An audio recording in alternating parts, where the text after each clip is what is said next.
जब भगवान शिव ने मगरमच्छ बनकर ली पार्वती की परीक्षा। माता पार्वती शिव जी को पति रूप में प्राप्त करने के लिए घोर तप कर रही थी। तब उनके तप को देखकर देवताओं ने शिव जी से देवी की मनोकामना पूर्ण करने की प्रार्थना की। शिव जी ने पार्वती जी की परीक्षा लेने सप्तर्षियों को भेजा।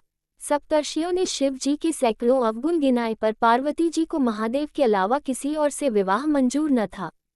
विवाह से पहले वर अपनी भावी पत्नी को लेकर आश्वस्त होना चाहते हैं, इसलिए शिव जी ने स्वयं भी पार्वती की परीक्षा लेने की ठानी। भगवान शंकर प्रकट हुए और पार्वती को वरदान देकर अंतर्ध्यान हुए। इतने में जहां वह तप कर रही थी, वहीं पास में तालाब में मगरमच्छ ने एक लड़के को पकड़ लिया। लड़का जान बचाने के लिए चिल्लाने लगा। पार्वती जी से उस बच्चे की चीख सुनी न गई। द्रवित हृदय होकर वह तालाब पर पहुंची। देखती है कि मगरमच्छ लड़के को तालाब के अंदर खींचकर ले जा रहा है।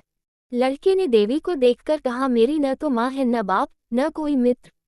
माता, आप मेरी रक्षा करें। पार्वती जी ने कहा, हे ग्राह, इस लड़के को छोड़ दो। मगरमच्छ बोला, दिन के छठे पहर में जो मुझे मिलता है उसे अपना आहार समझकर स्वीकार करना मेरा नियम है। ब्रह्मदेव ने दिन के छठे पहर इस लड़के को भेजा है, मैं इसे क्यों छोड़ूं? पार्वती जी ने विनती की, तुम इसे छोड़ दो, बदले में तुम्हें जो चाहिए वह मुझसे कहो।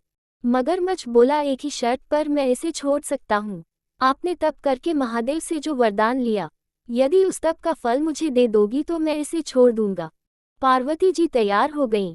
उन्होंने कहा, मैं अपने तप का फल तुम्हें देने को तैयार हूँ, लेकिन तुम इस बालक को छोड़ दो। मगरमच्छ ने समझाया, सोच लो देवी, जोश में आकर संकल्प मत करो। हजारों वर्षों तक जैसा तप किया है वह देवताओं के लिए भी संभव नहीं। उसका सारा फल इस बालक के प्राणों के बदले चला जाएगा। पार्वती जी ने कहा, मेरा निश्चय पक्का है, मैं तुम्हें अपने तप का फल देती हूँ, तुम इसका जीवन दे दो। मगरमच्छ ने पार्वती जी से तपदान करने का संकल्प करवाया। तप का दान होते ही मगरमच्छ का देह तेज से चमकने लगा। मगर बोला है, पार्वती देखो, तप के प्रभाव से मैं तेजस्वी बन गया हूँ। तुमने जीवन भर की पूंजी एक बच्चे के लिए व्यर्थ कर दी। चाहो तो अपनी भूल सुधारने का एक मौका और दे सकता हूँ। पार्वती जी ने कहा, हे ग्राह, तब तो मैं पुनः कर सकती हूँ, किंतु यदि तुम इस लड़के को निगल जाते तो क्या इसका जीवन वापस मिल जाता? देखते ही देखते वह लड़का अदृश्य हो गया। मगरमच्छ लुप्त हो गया। पार्वती जी ने विचार किया, मैंने तप तो दान कर दिया है, अब पुनः तप आरंभ करती हूँ। पार्वती ने फिर से तप करने का संकल्प लिया। भगवान सदाशिव फिर से प्रकट होकर बोले, पार्वती भला अब क्यों तप कर रही हो? पार्वती जी ने कहा, प्रभु मैंने अपने तप का फल दान कर दिया है, आपको पति रूप में पाने के संकल्प के लिए मैं फिर से वैसा ही घोर तप कर आपको प्रसन्न करूंगी। महादेव बोले, मगरमच्छ और लड़की दोनों रूपों में मैं ही था। तुम्हारा चित्त प्राणिमात्र में अपने सुख दुख का अनुभव करता है या नहीं, इसकी परीक्षा लेने को मैंने ये लीला रची।